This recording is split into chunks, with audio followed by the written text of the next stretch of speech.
नमस्कार। अखबार रिपोर्टर के इस अंक में आपका स्वागत है। पाकिस्तान आज बिखराव की स्थिति पर है, यानी पाकिस्तान के कई टुकड़े हो सकते हैं। ये बातें मैं क्यों कह रहा हूँ, इसकी एक वजह है। आज हम इसी पर चर्चा करने वाले हैं। बात शुरू करें इससे पहले हमारी गुजारिश है कि आप हमारे चैनल को लाइक कीजिए, शेयर कीजिए, सब्सक्राइब जरूर कर दीजिएगा। तो चलिए शुरू करते हैं।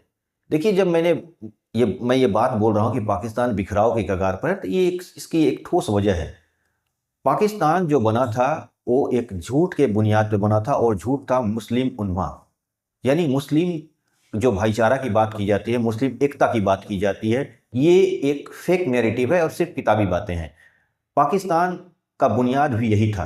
पाकिस्तान मुस्लिम एकता के नाम पर बना था, और उन मुसलमानों के साथ क्या किया गया जो पाकिस्तान बनाने के विरोधी थे, यानी वो पाकिस्तान नहीं बनाना चाहते थे।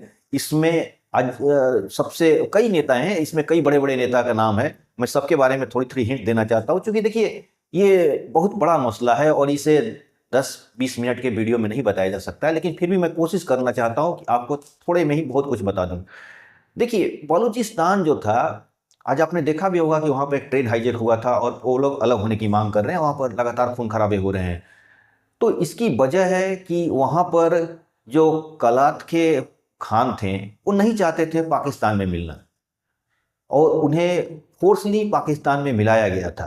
और सिर्फ बलूचिस्तान ही नहीं ऐसा था, खैबर पख्तूनख्वा था, सिंध थे, पंजाब जिसे पाकिस्तान का एक आत्मा बोली जाती है, उसको पाकिस्तान का दिल बोला जाता है, वो ही उसके भी जो लीडर थे सिकंदर हयात खान, जो यूनियनिस्ट पार्टी के थे, वो भी नहीं मिलना चाहते थे।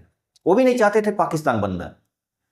और यही नहीं, आप सिंध की बात किया जाए, जो सिंध के थे अल्लाह बख्श, जो इत्तेहाद पार्टी बनाए थे, वो भी नहीं चाहते थे कि हम पाकिस्तान में मिले।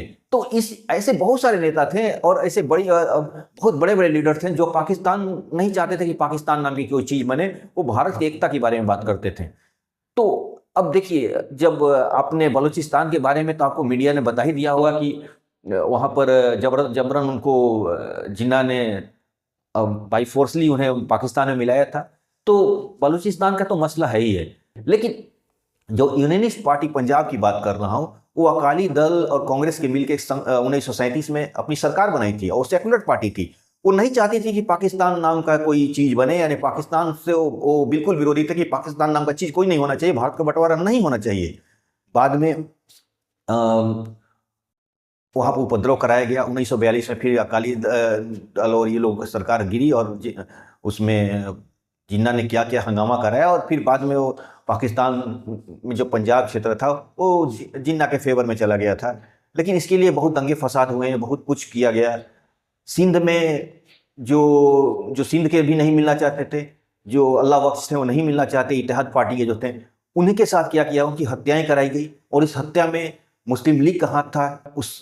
ये आशंका जताई गई थी कि मुस्लिम लीग के लोग ही उनकी हत्या कराए थे।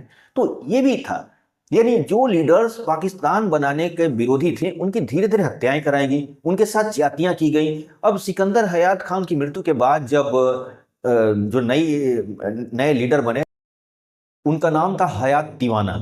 हयात तिवाना के साथ क्या किया गया? हयात तिवाना राजनीति छोड़ चुके थे। बाद में उनकी संपत्ति जब्त कर ली गई, भाग के वो अमेरिका चले गए, जहां 1975 में उनकी मृत्यु हो गई।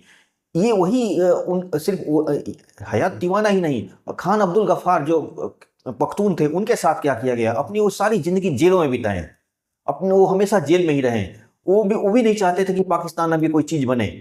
तो उनके साथ भी बहुत कुछ किया गया, बहुत उनको सताया गया, उनको प्रताड़ित की गई। तो खैबर पख्तूनख्वा भी वही स्थिति है, आज वो भी अलग होना चाहता है। सिंध के बारे में मैंने बताया ही आपको कि सिंध के साथ क्या किया गया, उसके लीडर की हत्याएं हुई।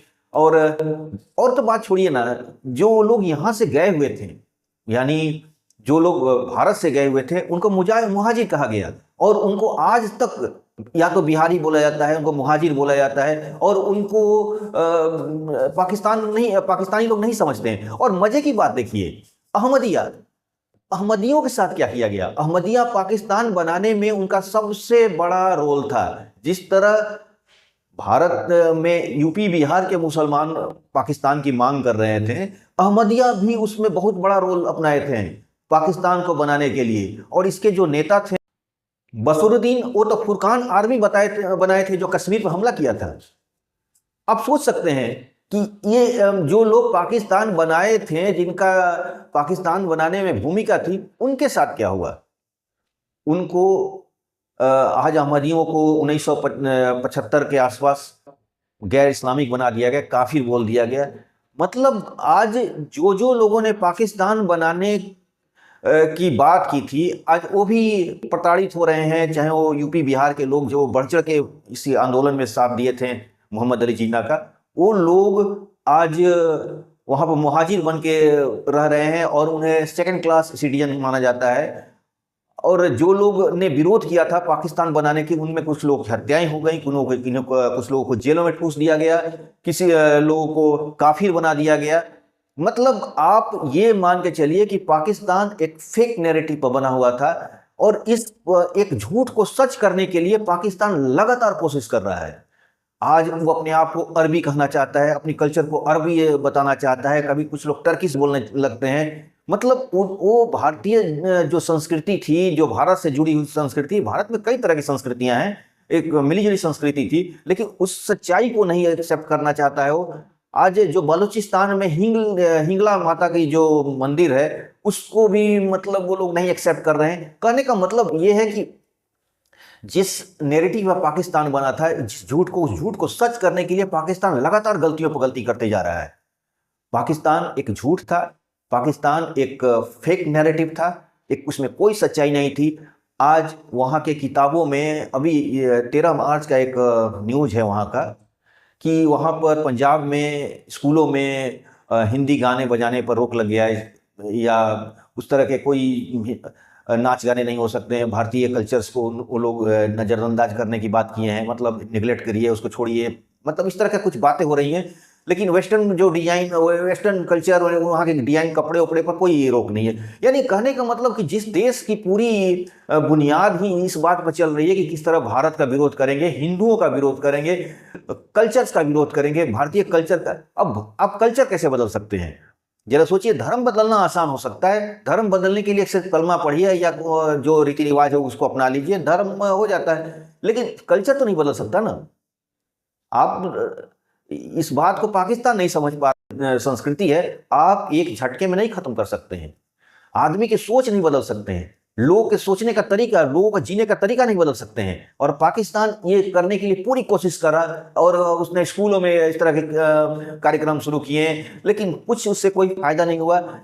आमतौर पर लोग अपने कल्चर्स को ही मानते हैं, पख्तून अपने कल्चर को मानते हैं, सिंधी अपने कल्चर को मानते हैं, अपनी भाषा को मानते हैं, पंजाबी अपने को मानते हैं। यानी कोई भी वहाँ पर उसके बनाए हुए नैरेटिव पर चलने के लिए तैयार नहीं है। और इसकी वजह से वो लगातार बल का प्रयोग कर रहा है, लगातार लोगों को सता रहा है, जेलों में ठूस रहा है, लेकिन वो कामयाब नहीं हो पा रहा है। क्योंकि किसी चीज को आप जबरन नहीं मना सकते हैं। आप किसी को जबरन अरबी नहीं कह सकते हैं, आप किसी को तुर्की नहीं बना सकते, ईरानी नहीं बना सकते हैं, क्योंकि आपका कल्चर एक भारत का कल्चर है और आपको इस सच्चाई को मानना पड़ेगा। लेकिन पाकिस्तान इस बात को नहीं मानता है। मैं उन लोगों को भी बोलना चाहता हूं, अभी हाल फिलहाल में आप नागपुर में जो दंगे हुए थे, आप इस बात को समझिए कि मैं उन हिंदुओं को भी बोलना चाहता हूं कि आप इस नैरेटिव से बाहर निकलिए कि भारत के बहुत सारे मुसलमान पाकिस्तान की मांग कर रहे थे। भारत के कुछ लोग जो उस समय के, देखिए वोटिंग कल्चर कुछ दूसरा था। आज की तरह सभी लोग वोटिंग नहीं देते थे, उसके लिए कुछ प्रॉपर्टीज की होना चाहिए था, कुछ आपके पास एजुकेशन होना चाहिए था। वो लोग मतलब एक तरह से देखा जाए तो हाई क्लास लोग ही वोटिंग करते थे, और उनके आधार पर एक नैरेटिव बना लेना कि पूरे मुसलमान पाकिस्तान की मांग कर रहे थे। मैं भारत के हिंदुओं की बात कर रहा हूँ, भारत के रहने वाले लोगों की बात कर रहा हूँ। इस सच्चाई को आप झुटलाने की कोशिश मत करिए। भारत के जो मुसलमान थे उसमें मात्र 5 से 10% लोग ही पाकिस्तान की बात कर रहे थे। एक किताब है, उसका नाम है आधा गांव, वो डॉक्टर राही मासूम रजा का लिखा हुआ किताब है। उस किताब में उन्होंने एक जो बातें बताई हैं कि गांव के लोगों को जब पूछा जा रहा है कि जब अलीगढ़ से पढ़ के लोग गांव आते हैं और गांव में लोग पूछते हैं कि पाकिस्तान बनने वाला है, तो गांव के सीधे साधे जो मुस्लिम थे वो यही समझते थे कि पाकिस्तान नाम का कोई घर बन रहा है, और वो ये बोल रहे थे कि पाकिस्तान अगर गाजीपुर में बन जाएगा तो हम भी देख लेंगे। मतलब कहने का मतलब ये कि उनको पता ही नहीं था कि पाकिस्तान मतलब होता क्या है। ऐसे ऐसे लोग जो सीधे साधे अनपढ़ लोग थे, वो लोग भी अंत में गांव छोड़ के जाना पड़ा है उनको, दंगे फसाद हो गए। कहने का मेरा मतलब ये है कि आप किसी नैरेटिव में मत जाइए, आप राजनीतिक प्रोपेगेंडा में मत जाइए। हिंदू मुसलमान सभी एक हैं, सभी इस देश के नागरिक हैं, और कोई दंगे फसाद जैसे कोई चीज न करिए, ये देश के लिए सही नहीं है। तो आज के अंक में बस इतना ही। नए के साथ फिर आपसे मुलाकात होगी। आपसे हमारी गुजारिश है कि हमारे चैनल को लाइक कीजिए, शेयर कीजिए और सब्सक्राइब जरूर कर दीजिएगा। Thank you very much.